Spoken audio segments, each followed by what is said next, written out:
आईने हे पण लक्षात ठेवलं पाहिजे की फक्त मी सगळं चांगलं त्याला पुरवतेय म्हणजे त्याच्या शरीरात एनर्जी तयार व्हायला आणि मला जसं पाहिजे तसं बाळ होईल अशी अपेक्षाच ठेवू नका. त्याच्यामागे या सगळ्या अदृश्य गोष्टींचा हात असतो. त्याही गोष्टींचा विचार ॲज अ वैद्य म्हणून वैद्यांना करावाच लागेल. नमस्कार. खाल्लेलं अन्न अंगाला लागलं पाहिजे. लागलं पाहिजे या शब्दाचा शब्दशः अर्थ घ्यायचा नसतो. अंगाला लागलं पाहिजे म्हणजे परिणाम काहीतरी दिसला पाहिजे. सगळं खातो हा माझा पोरगा, सगळं खातो, पिझ्झा पण खातो, फळं खातो, कडधान्य खातो, त्याला कसली वाईट सवय अजिबात नाही, सगळं खातो, पण ते अंगाला लागत नाही. हा असा किडकिडी तर किडकिडीतच. असं का होतं डॉक्टर, असं मला एका रुग्णाने विचारलं. म्हटलंय बघ, तुझी प्रकृती काय ती आधी बघ. तू जशी असशील एक तर तुझ्या प्रकृतीप्रमाणे पोरगं होईल, नाहीतर बापाच्या वळणावर जाईल. दोघांपैकी एकाची प्रकृती बाळ घेत असतं किंवा दोघांचीही कंबाईन प्रकृती, मिक्स प्रकृती बाळ घेत असतं. त्यामुळे त्याचा खाण्यापिण्याशी तसा प्रत्यक्ष संबंध असतो नाही असं नाही, परंतु त्याला बाकीच्याही इतर गोष्टी ज्या असतात त्याही तेवढ्याच महत्वाच्या असतात. दुष्य देशम बलम कालम वयम प्रकृतीम अनलहा सत्वम सात्म्यम तथा आहारम अवस्थाश्च पृथक्विदः असा एक श्लोक आम्हाला सांगितलाय. म्हणजे या सगळ्या अवस्थांचा विचार करायचा असतो.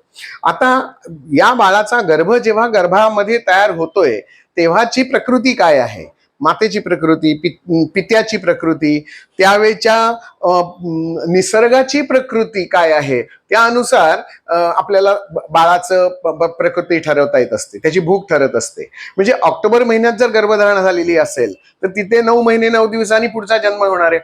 जर मे महिन्यामध्ये गर्भधारणा झाली असेल तर तिथनं 9 महिने 9 दिवस यांनी पुढची डिलिव्हरी होणार आहे.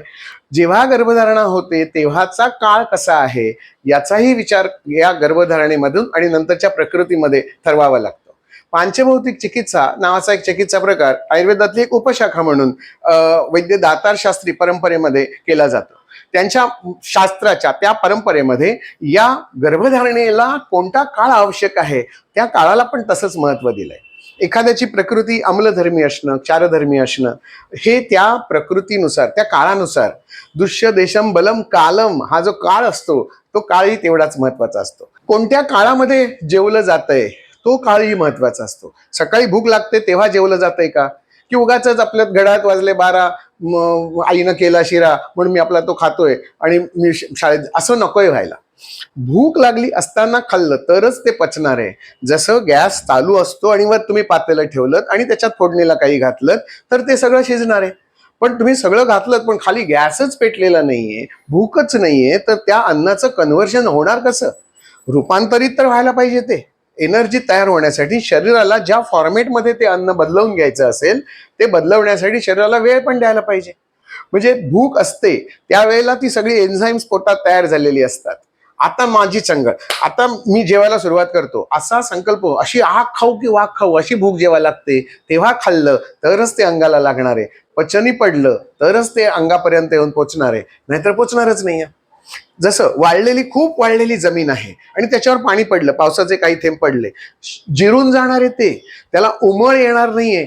असे 10 मोठे पाऊस पडून गेल्यानंतर ती जमीन संपृक्त होते पाण्याने आणि मग त्याला उमळ फुटणं नावाचा आमच्याकडे कोकणात प्रकार असतो. आता जमीन पाणी ठेवत नाही, आता ते बाहेर काढून टाकतंय.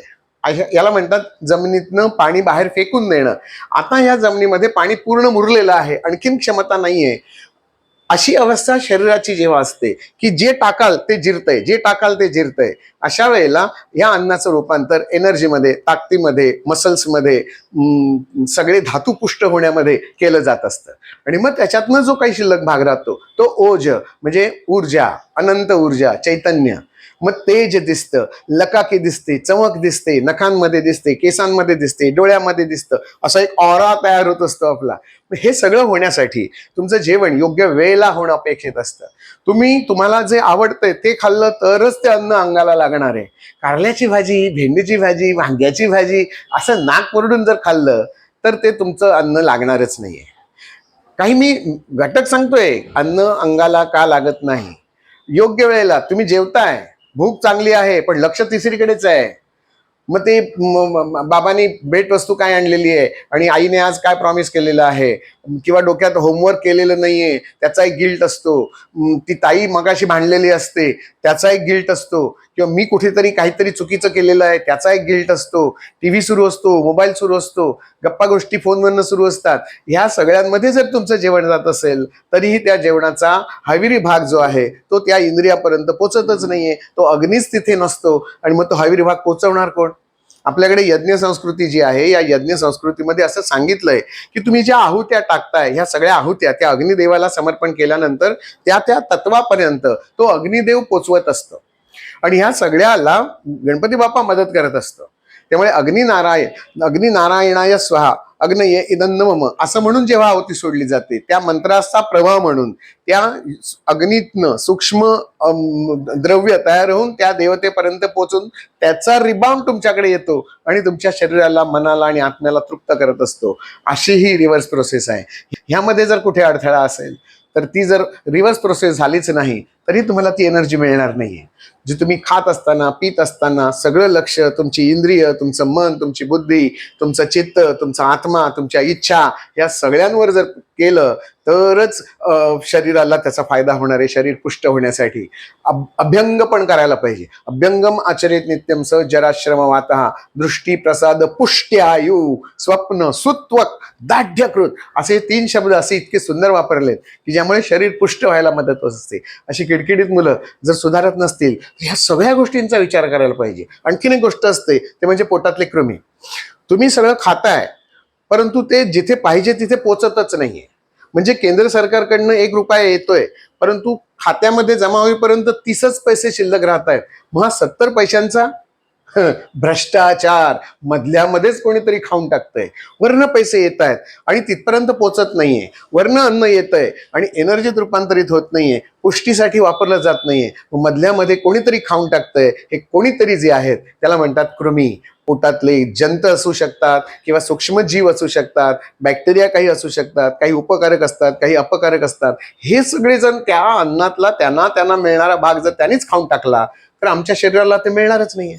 म्हणजे याही गोष्टीचा विचार करायला लागतो. वैद्य हा चौकस बुद्धीचा असतो, त्यामुळे फक्त एकाच डिरेक्शनने तो विचार करत नाही. एवढ्या सगळ्या प्रोटोकॉल्सचा विचार करून तुमच्या मुलाला तुमचंच अन्न का लागू पडत नाही याचा विचार करून निर्णय घेत असतो. आईने हे पण लक्षात ठेवलं पाहिजे की फक्त मी सगळं चांगलं त्याला पुरवतेय म्हणजे त्याच्या शरीरात एनर्जी तयार व्हायला आणि मला जसं पाहिजे तसं बाळ होईल अशी अपेक्षाच ठेवू नका. त्याच्यामागे या सगळ्या अदृश्य गोष्टींचा हात असतो. त्याही गोष्टींचा विचार ॲज अ वैद्य म्हणून वैद्यांना करावाच लागेल. धन्यवाद.